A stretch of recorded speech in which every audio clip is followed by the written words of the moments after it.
নমস্কার, সকলকে কৃষ্ণা রান্নাঘরে স্বাগত জানাচ্ছি।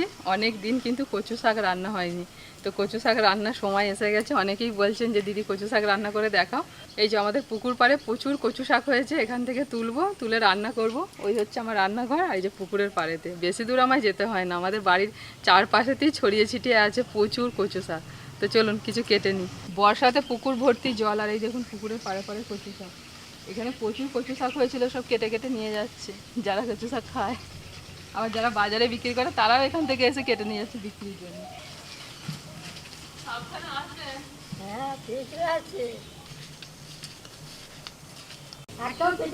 না না,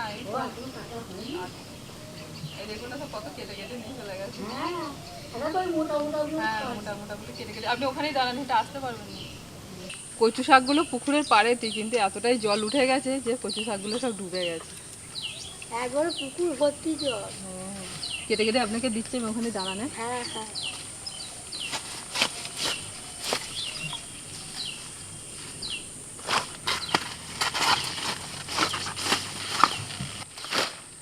গোড়াগুলো সব ডুবে গেছে। ওই সামনে কেটো। হ্যাঁ, কচু শাক যত ডাঙায় থাকবে তত কচু শাকের টেস্ট বেশি, আর জলে থাকলে না একটু সেই জল জলে ভাবটা বেশি থাকে। দেখো এদিকেও কটা আছে মোটা। হ্যাঁ হ্যাঁ হ্যাঁ, এই কটা এখান থেকে নিয়ে নিই মোটাগুলো, দিয়ে তারপর যাচ্ছি। মা এগুলো ধরুন। তুমি এদিকে শুরু করে দাও, আমি নিচ্ছি। ধরে দেবো। হ্যাঁ শুরু দাও না। 2-4 দিন আগেও ডাঙায় ছিল, বৃষ্টিটা হয়ে সব ডুবে গেছে। এই যে এতটা মোটা হয়েছে, তাও গোড়াটা থেকে কাটতে পারছি না, গোড়াটা ডুবে আছে।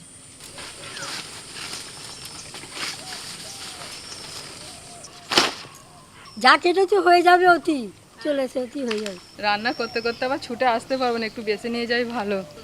হ্যাঁ বেশি পড়ছে। চলো সোজা রান্নাঘরে। মা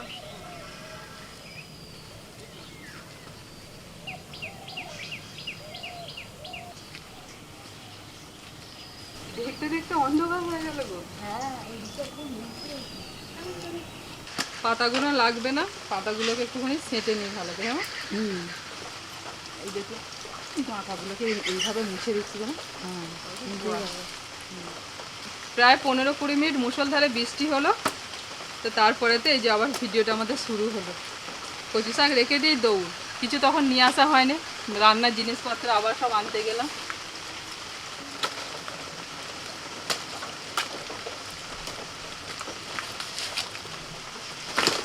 বাজার থেকে আনা হয়েছে একটা মাঝারি সাইজের ইলিশ মাছ, আর এই ইলিশ মাছের মাথা দিয়ে আজকে কচু শাকটা রান্না করব।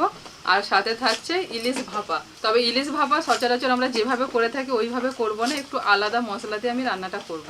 তো দেখতে থাকুন পুরো ভিডিওটা। আমাদের বাড়িতে যতগুলো সদস্য তাতেই আমাদের একটা ইলিশ মাছই যথেষ্ট, সবার খুব ভালোভাবে হয়ে যায়।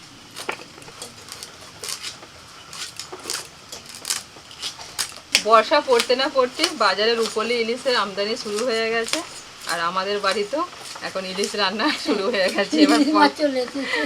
এবার পরপর ইলিশ মাছ রান্না হতেই থাকবে, বলো না? সারা বছর যে ইলিশ মাছগুলো পাওয়া যায় মানে বরফের মধ্যে, এখন কিন্তু ইলিশ মাছটা একেবারে টাটকা। মাছ ধরা হয় আর ওখান থেকে আমাদের বাজারে আসতে যে কটা দিন টাইম লাগে, ওই 2-4 দিন। কিন্তু সারা বছর যেগুলো পাওয়া যায় অনেক দিন করে স্টোরেতে থাকে বরফের মধ্যে, এখন তো বলতে পারে মানে টাটকাই, মানে মাছ দেখেই বোঝা যাচ্ছে। ওই জন্য এইগুলোকে বলে কাঁচা ইলিশ। হ্যাঁ, আমার জানেন মা, একবার খুব ইচ্ছা যে একদম ইলিশ মাছ জালে এরকম ধরা পড়বে, ছটফট করে লাফাবে, ওই রকম ইলিশ মাছ খাওয়ার দারুণ ইচ্ছে। তাহলে তোমাকে সমুদ্রের পাড়ে গিয়ে খেতে হবে। হ্যাঁ সত্যি করে, এবার যদি আমি কোনোদিন যাই দেখবো ওরকম ইলিশ মাছ যদি পাই, আমি একটা কিনি। সমুদ্রের ধারেই তো সব রান্না করছে এই যেতে পুরীতে। হ্যাঁ, আমি তো কোনোদিন খাইনি, এবারে তো খাওয়ালে বেশ ভালো লাগলো। কি মাছ বলে? ভেটকি মাছ কেন বেশ খেতে ভালো লাগছিল গো।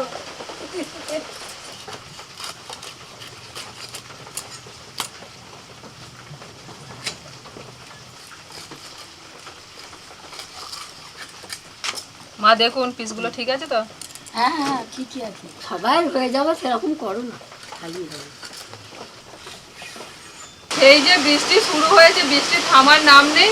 একটুখানি কমেছিল যখন আমি কচু পাতাগুলো বাইরে দাঁড়িয়ে কাটছিলাম, ওই তখন মুষলধারে বৃষ্টি এসে গেছে। আর এদিকের পর্দাটাও ফেলে দিয়েছি, প্রচণ্ড ঝাপটা আসলে দেখুন এগুলো সব ভিজে গেছে, আমার এই সাইডগুলো সব ভিজে গেছে। একটা বাটনা আছে, বেটে নিচ্ছি শুকনো লঙ্কা, কাঁচা লঙ্কা, আর নিচ্ছি কালো সর্ষে,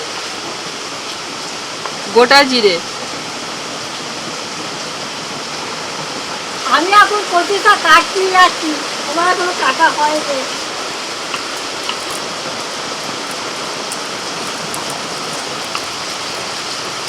হ্যাঁ দেখো, এক ভর্তি হয়ে গেছে, না রান্না করে ফেলো। ব্যাস ব্যাস, আর লাগবে না। যে বান্নাটা তৃষ্ণা বানলো, ওই বান্নাটা মাছেতে মাখাবো। না কি না, তুমি বেরো ফেলো। লবণ, হলুদ গুঁড়ো, এবার দিয়ে দিচ্ছি সর্ষের তেল। এবার ভালো করে মাখাবো।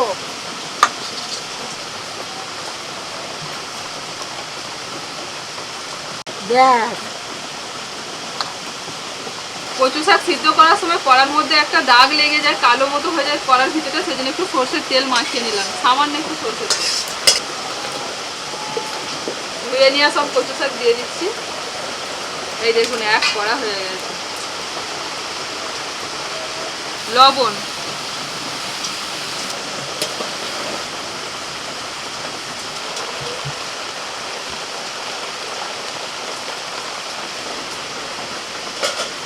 কড়াইতে যখন দিলাম তখন ধরছিল না, আবার দেখুন আস্তে আস্তে কমতে শুরু করেছে, আর কচু শাক থেকে জলও বেরোতে শুরু করে দিয়েছে। এই দেখুন কচু শাক সিদ্ধ হয়ে গেছে, আর কত জল বেরিয়েছে দেখুন। এবার জলটা ঝরিয়ে নেব, এইভাবে টিপে টিপে জলটাকে ভালো করে একটু ঝরিয়ে দিচ্ছি।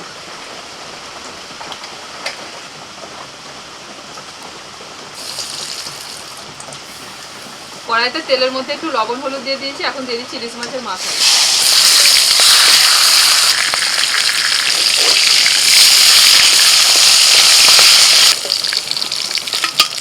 এবার তেলের মধ্যে ফোড়ন দিচ্ছি, 5 ফোড়ন, শুকনো লঙ্কা, রসুন, কাঁচা লঙ্কা। কচু শাক অনেকে অনেক রকমভাবেই রান্না করেন, তবে আমি যেভাবে রান্নাটা করি সেইভাবেই আপনাদের আজকে দেখাচ্ছি। খুব কম মশলায় রান্নাটা হয়ে যায়। ভালো করে সব কিছু ভাজা হয়ে গেছে, এবার সিদ্ধ করা কচু শাক দিয়ে দিচ্ছি।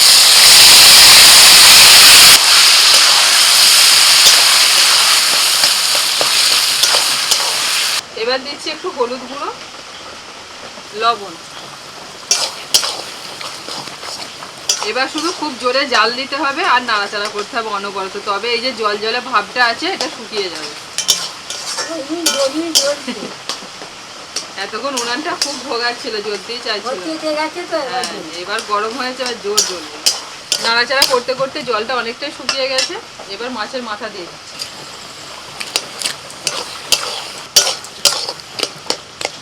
দিচ্ছি চিনি,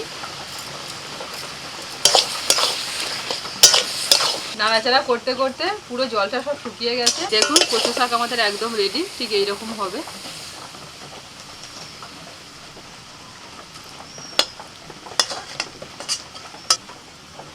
এবার ইলিশ মাছ ভাপা হবে, মাছগুলো ছাড়িয়ে দিই।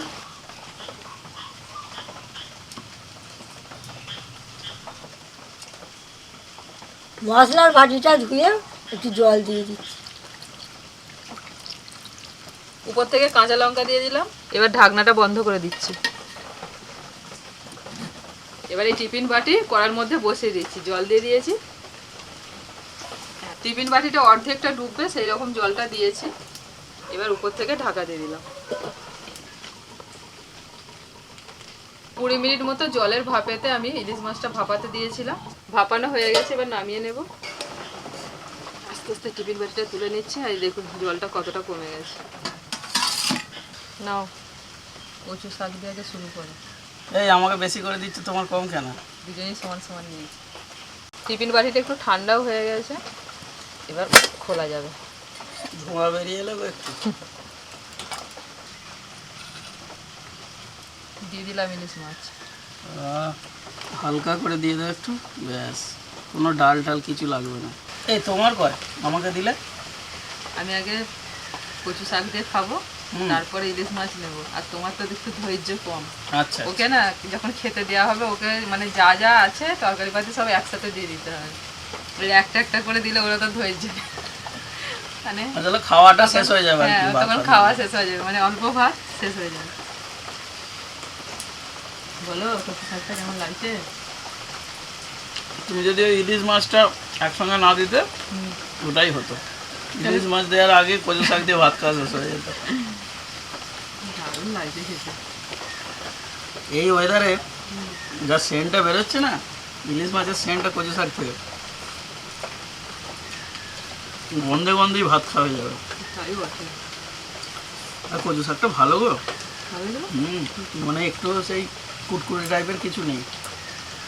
গোড়াগুলো তো কিছুদিন হলো জলে ডুবেছে, গাছগুলো তো ডাঙারি গাছ। অনেকে দেখেছি কচু শাক খায়, তাদের ওই কুটকুটে ব্যাপারটা না লাগেই না, কিন্তু আমার ক্ষেত্রে একটু আলাদা। মানে একটুও যদি কুটকুট করে না, আমি সেটা আর খেতে পারি না। যেভাবে রান্নাটা করেছি হুম, এইভাবে করলে এতটুকু ফুটফুটে লাগবে না। এটাই ব্যাপার। ঠিক আছে? এই কালো কচু শাকগুলো একদমই ফুটফুটে হয় না। আচ্ছা। একটু যেটা সবুজ রঙের ডাঁটাটা হয় না সেটা তবু সামান্য হয়, তবে এইভাবে রান্না করলে কোনোটাতেই কিছু হবে না। অনেক কিছু ব্যাপার আছে, কি না বলে দিলে সব আপনারা ঠিকঠাক করে দেখে নিয়ে এরকমভাবে করুন।